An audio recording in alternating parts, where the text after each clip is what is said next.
My wife left for a month with the hot new neighbor. I filed for divorce. She tried to fix it, but I'm not a backup. I guess I'm writing this to get it out of my system. My name is Mike. I'm 31 and until lately, I felt I had my life under control. I've always been a simple guy. No big dreams, no crazy drama. I had a regular career as a software developer, a decent house in a quiet neighborhood, and, until recently, I believed I had a strong marriage with a woman I truly loved. Laura and I met almost 8 years ago. Looking back, it seems like a lifetime ago.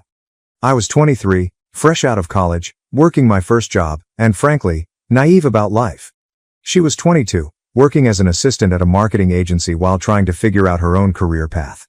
For the record, she never did and eventually became a stay-at-home wife.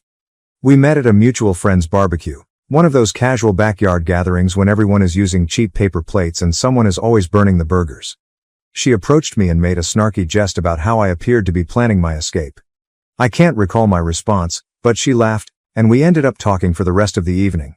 From then, everything went quickly. We started dating, and it felt like she gave some excitement to my otherwise mundane and routine life. Laura was adventurous and spontaneous, always planning last-minute road trips or bringing me to a new restaurant she had heard about. Meanwhile, I remained the grounded one. I'd be the one to figure out the budget, check the weather, and double-check the gas tank before we hit the road. It seems to work. We balance each other out.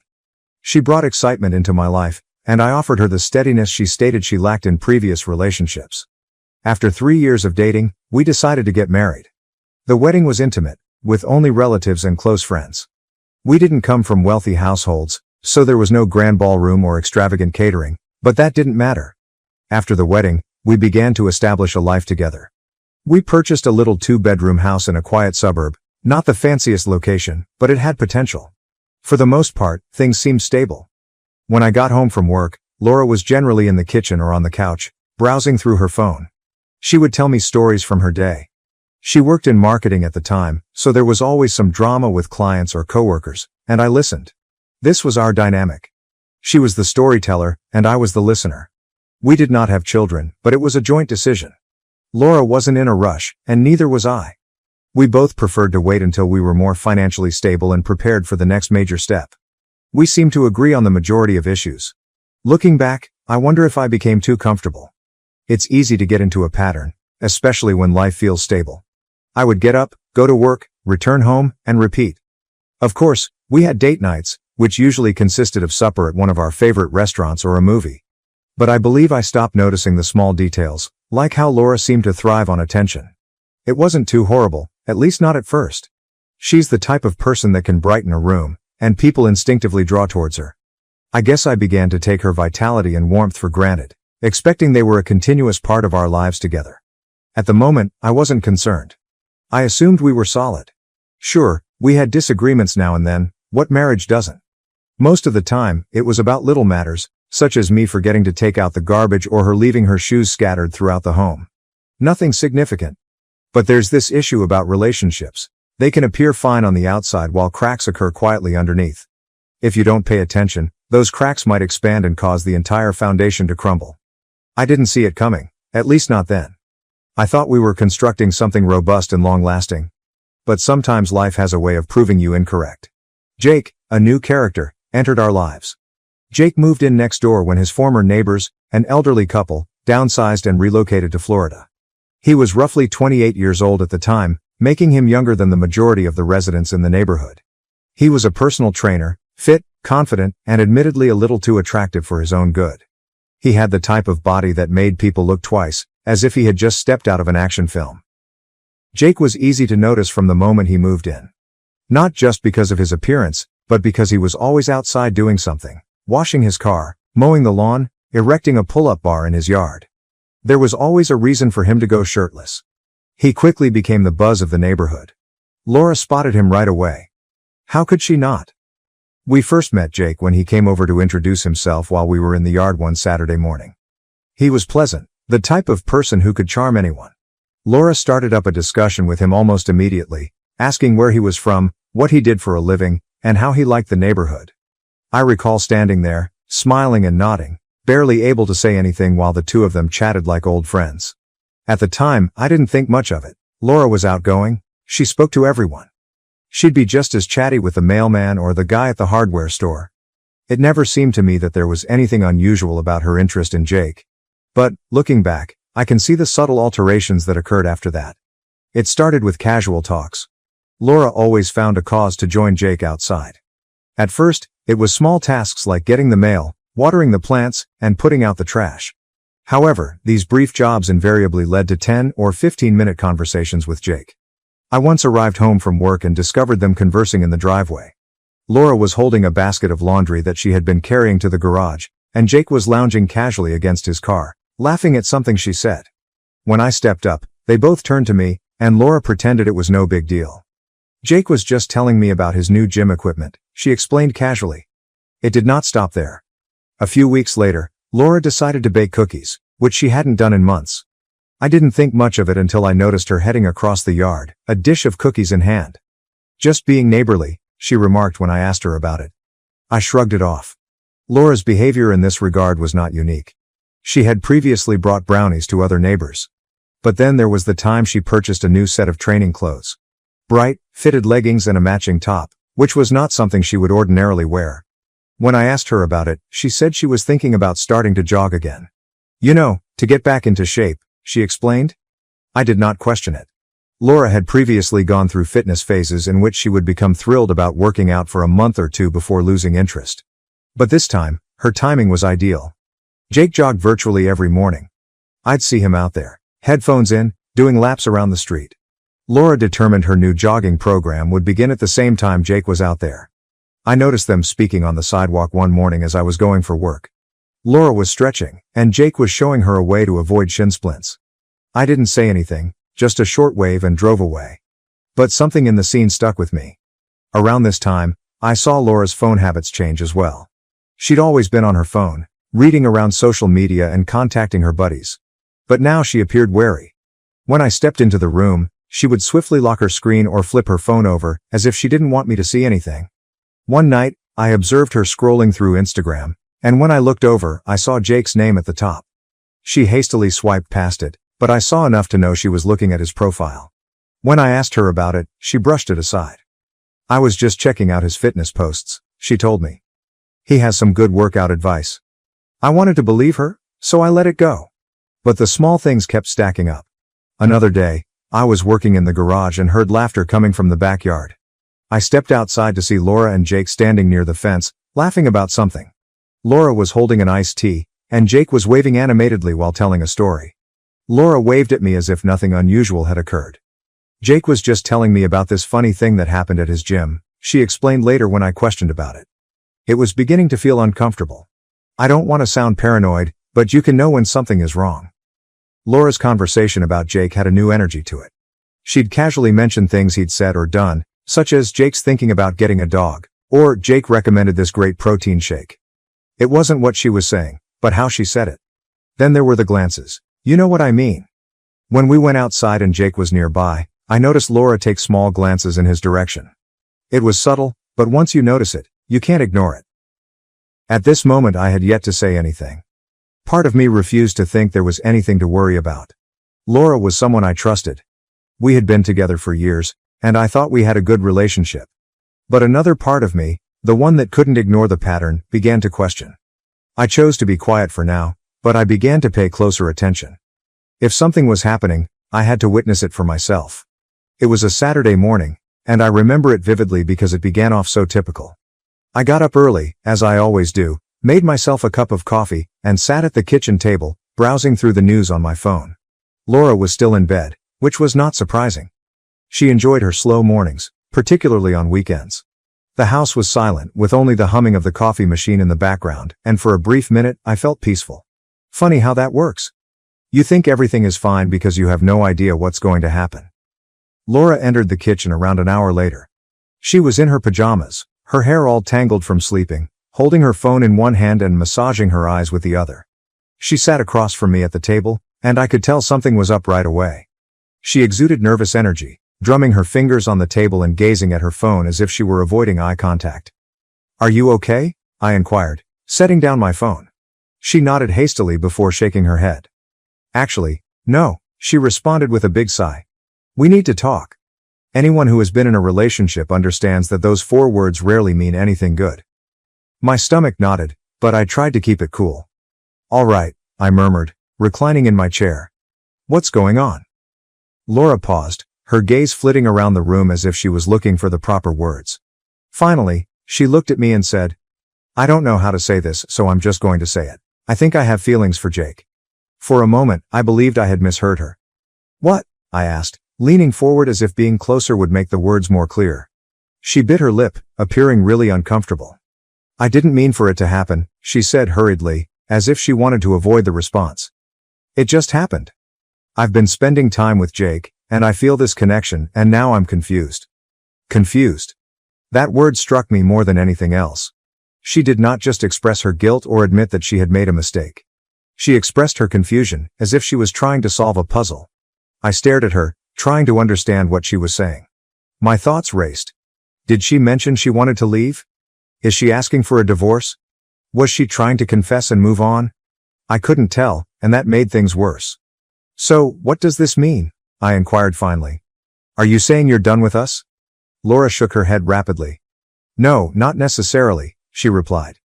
I don't know what I want right now. I love you, Mike. I do, but I can't stop thinking about him, and I need to figure out what these feelings mean. I felt as if the floor had been torn out from beneath me. We'd been together for years, had established a life together, and now she said she wasn't sure she wanted to be with me anymore. It was surreal. I took a deep breath and tried to hold my voice steady. So, what are you saying? You want to take a break? She hesitated and then nodded. Kind of, she responded.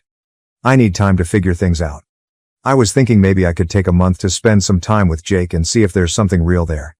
If it doesn't work out, then we can focus on ourselves. I blinked, astounded by her audacity. You're serious? I asked, without even framing it as a question. Laura nodded, her gaze begging. I know it sounds crazy, but I don't want to throw away what we have without being sure. I don't want to live with regrets, you know? Regrets. The phrase lingered in my head like a splinter. She was talking about regrets as if she was the one putting everything on the line, as if my feelings were secondary to her life-changing decisions. I sat there, staring at her, a combination of rage and incredulity boiling beneath the surface. Part of me wanted to yell at her for being so selfish. But another part of me, perhaps the calmer, more calculated side, chose to remain silent and let her dig her own hole. All right, I murmured, reclining back in my chair. Laura blinked, apparently taken off guard. Wait, really? Sure, I replied, shrugging as if it were no great issue. If you think that's what you need, go ahead. Her look flickered, as if she didn't know whether I was being real or mocking. I just think it's the best way to figure out where my heart is, she admitted cautiously. Sure, I replied. Do what you need to do. Inside, I was already finished. When she mentioned she wanted to spend a month with another man, my brain flicked a switch. But I didn't want to show my cards yet. If she was willing to abandon our marriage for a dream with a neighbor, I was curious to see how far she would go. Laura let out a relieved sigh, as if she had just been given permission to accomplish something heroic. Thank you, she replied, reaching across the table to touch my hand. I know this is a lot to ask, but I really believe it's the right thing for us. I stood up and grabbed my coffee mug, pulling my hand away. Sure, I repeated, my voice flat. If that's what you need. She said nothing after that, simply sat there, most likely contemplating the fact that I wasn't arguing or fighting. But within, I was already planning. Laura spent the following few days packing a modest bag. She informed me she'd be staying with Jake, and she made it sound casual, as if it was simply a temporary arrangement. She didn't appear to realize that I wasn't asking inquiries or expressing any resistance. When Laura went, the house felt different. Not empty, but quieter, as if someone had turned down the volume on my life. I stood in the living room after she left, her duffel bag slung over her shoulder, and stared at the door. I expected to feel angry or heartbroken, but all I felt was a peculiar peace, as if the weight of pretending everything was fine had finally been lifted. I strolled into the kitchen, poured myself a drink of water, and stood there, trying to figure out what had just happened. My wife, whom I had been with for years and expected to spend my life with, had departed to figure things out with the guy next door. If it hadn't been my life, I would have assumed it was some insane TV drama. The first several days felt odd. I started noticing the little things she'd left behind. Her favorite cup on the kitchen counter, a pair of shoes near the entrance, and a blanket thrown over the back of the couch. I considered relocating them, but ultimately chose to leave them where they were, not because I missed her, but because I didn't want to waste energy. I poured myself into work, taking on extra assignments to fill my schedule. I stayed late at work not because I had to, but because I didn't want to return home to an empty house. When I wasn't working, I went to the gym frequently. I had never been a regular gym goer before, but there was something fulfilling about pushing myself physically, as if I could sweat out all of my stress. Friends began to realize that something was amiss. A few of them inquired as to why Laura was not present, and I responded vaguely. "She's staying with a friend for a while," I explained, attempting to sound casual. I wasn't ready to dive into the real tale yet. My father was the only one I spoke the truth to. I contacted him a few days after Laura left, and the first thing he asked was, "What's wrong?" He's always been able to read me, even over the phone. When I informed him what had happened, there was a prolonged delay on the other end of the call. Then he added, "Well, son, I hate to say it, but it sounds like you're better off without her." At first, I wasn't sure what to reply. I anticipated him to be more furious or ask more questions. But then he said something that remained with me. "If she doesn't know your worth, why should you wait around for her to figure it out?" He was correct. I'd spent so much time trying to understand Laura's decision and find out where I went wrong that I hadn't considered what I deserved. I wasn't just a backup plan in case her affair with Jake didn't work out. That night, I sat in the darkened living room, staring at the wedding photo on the mantel. We seemed so pleased in that image, so certain in our future. But now it simply felt like a reminder of all that had gone wrong. By the end of the week, I had made my decision. I was not going to sit around and wait for Laura to make her big decision. I was planning to make my own. The next day, I called a divorce attorney. Sitting in that lawyer's office felt weird. I detailed the scenario, attempting to maintain a steady voice, even though a part of me still couldn't believe it was true. The lawyer listened intently, nodding as I spoke, and when I finished, he replied, "You are well within your rights to file for divorce. This type of situation falls under irreconcilable differences." Hearing those words made things click in my head. Irreconcilable differences. This is what we would become. Laura and I weren't on the same page anymore, and perhaps we never had been. The lawyer guided me through the process, outlining what I needed to do and what I could expect. By the time I left his office, I had a strange sense of satisfaction, as if I had finally taken charge of my life. Back home, I began taking little efforts to prepare for the inevitable. I transferred some money to a second account in case things became ugly later. I walked through the house and began mentally partitioning what was mine and what was hers. I didn't touch her belongings yet. I figured I'd wait until things were official, but in my head, I was already planning how the house would look without her. The days stretched into weeks, and I grew accustomed to the stillness. It wasn't as horrible as I expected. In fact, it felt really tranquil. I didn't have to deal with Laura's continual chatter or the minor disagreements over trivial matters like whose turn it was to do the dishes.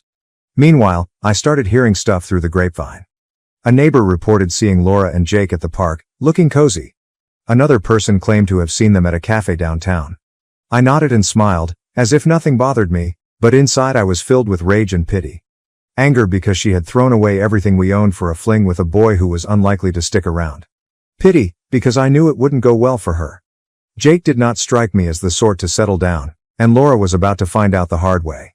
By the third week, I had stopped checking my phone for Laura's texts. I assumed if she wanted to communicate, she'd reach out, but I wasn't holding my breath. I was finished waiting for her.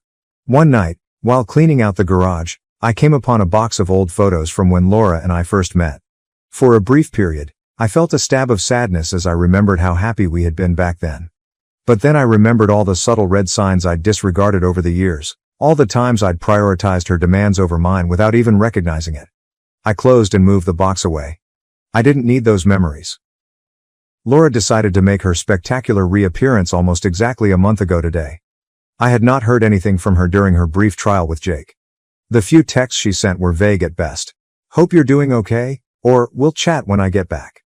She didn't even try to keep me updated or pretend she was torn about her decision. It was as if she had already dismissed me as Plan B.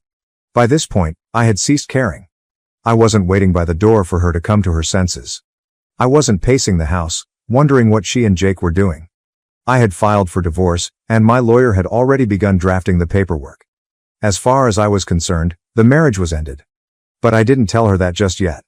When she went through the door, nothing seemed to have changed, at least for her. She had her bag draped over her shoulder, her hair nicely done, and a confident expression on her face, as if she'd just returned from a trip and was expecting me to roll out the red carpet. "Hey," she said, placing her luggage by the door. "I'm back." I was sitting on the couch, scrolling between channels and scarcely looking up. "Welcome back," I murmured, my tone remaining neutral. She paused, as if she was anticipating more of a response. When I didn't jump up or inquire how it went, she walked over and perched on the couch's arm. "We should talk," she stated quietly and carefully. I turned to face her and muted the TV. "All right," I replied, crossing my arms. "Talk." Laura smiled, the kind of smile she used when she was trying to make things better. "I've done a lot of thinking," she told me. "And I've realized some things. About myself. About us. About what I want." I simply nodded, waiting for her to continue. She took a big breath, as if she were ready to give an impassioned statement. "I care about you, Mike. I really do. And I think we can work through this. I think we can rebuild what we have." Rebuild. She stated it as if it were as simple as repairing a leaking faucet. I didn't say anything, simply looked at her, allowing her to fill the silence. She was perplexed by my silence, but she persisted. "Jake's a great guy," she remarked, and I had to bite my tongue to stop giggling at how casually she mentioned him. "But I realized he's not what I need. He's fun, sure, but he's immature. He doesn't have the stability that you have, and I think I was just caught up in the excitement of it all." There it was. Her big revelation. She tried out the shiny new toy and decided she liked the old one more. "Uh-huh," I replied, my voice cool. Laura blinked, as if she expected a more intense reply. "I know I've hurt you," she murmured, reaching out and touching my arm. "But I really believe we can get past this. We've been through so much together, Mike. We have history. That's not something you just throw away." I let her continue. I let her unload all of her perfectly practiced phrases about love, forgiveness, and beginning over. When she finished talking, I rose up and walked over to the kitchen counter. I unlocked a drawer, pulled out the divorce papers my lawyer had sent over, and placed them on the table in front of her. "What's this?" she inquired, her smile fading. "Divorce papers," I explained simply. Her face turned pallid. "You're kidding," she exclaimed, releasing a frightened laugh. "Nope," I replied, leaning against the counter, arms folded. "I'm not kidding." For a time, she stared at the papers, as if she couldn't believe what she saw. Then she glanced up at me with big eyes.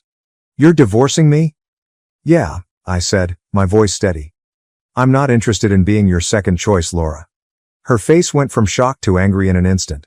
"Second choice?" she demanded. "That's not what this is." I was confused, Mike. I needed time to figure things out. "And in the process, you decided to test the waters with another man," I added calmly. "You left. You walked out on our marriage. And now you're back because it didn't work out with him. Do you honestly think I'm just going to take you back like nothing happened?" Laura opened her mouth to argue before closing it again, her face growing red. "It's not like that," she responded, her voice quivering. "I was trying to do the right thing. I didn't want to stay and resent you. I thought—" She trailed off, her gaze darting across the room. "You thought you could have it both ways," I said for her. She stood up and crossed her arms. "You're making a mistake, Mike. We can fix this." "I know we can." "No," I replied firmly. "We can't. You made your choice, and now I'm making mine." She appeared to be about to cry, but I didn't let that affect me. I had already made up my mind. The remainder of the conversation was a haze. She tried to argue and guilt me into altering my mind. She discussed our history, our home, and even the possibility of starting a family someday. But nothing worked. Finally, she stormed out of the house. I stood there for a time, staring at the empty area where she had been, without feeling anything. No sadness, no regret, no second thoughts, only relief. Later that night, I called my lawyer to inform him that Laura had seen the paperwork. He said, "How'd she take it?" "Not great," I remarked, smirking. "Do you want to give her time to process, or should we move forward?" "Move forward," I instructed without hesitation. It wasn't easy standing up to Laura, but it was ultimately the correct thing to do. She viewed me as a backup plan in case her fling didn't work out. And if she believed I'd take it, she obviously didn't know me as well as she imagined. I knew she would not give up easily. Laura was not the sort to simply walk away from a confrontation, especially one in which she thought she was losing. I'd hardly sat down when my phone buzzed with a text from her. "This isn't over." I gazed at the message for a second before locking my phone and throwing it on the couch. She was correct. It was not over. Not yet. But it would happen soon enough. The following several days were eventful, to say the least. Laura arrived unannounced the next evening, beating on the door as if she were attempting to break it down. "Mike, open the door," she exclaimed. I opened it, keeping a bland attitude. "What do you want, Laura?" She rushed by me and stormed into the living room, as if she still lived there. "We need to talk," she stated, pacing back and forth. "You can't just file for divorce without giving me a chance to fix things." I leaned against the doorframe and crossed my arms. "You had your chance," I replied quietly. "You made your decision when you left." "That's not fair," she responded, her voice rising. "I didn't leave to end our marriage. I left to figure things out, to make sure I wasn't making a mistake by staying." I could not help but laugh dryly. "And in doing that, you proved you didn't value what we had. You don't test a marriage by running off to someone else, Laura. That's not how it works."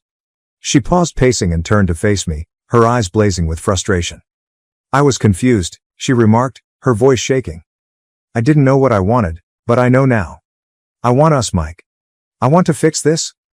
"Too late," I replied, my tone strong. "You don't get to come back now just because things didn't work out with Jake." Her face contorted in rage, and she aimed a finger at me. "You're being petty," she said. "You're throwing away everything we built over one mistake." I shook my head, maintaining my composure. "It wasn't just one mistake, Laura. It was a series of choices. You chose to flirt with Jake.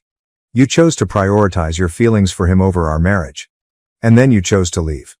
Those weren't accidents, they were decisions." She opened her lips to argue, but then stopped, her shoulders sagging. For the first time, she appeared defeated.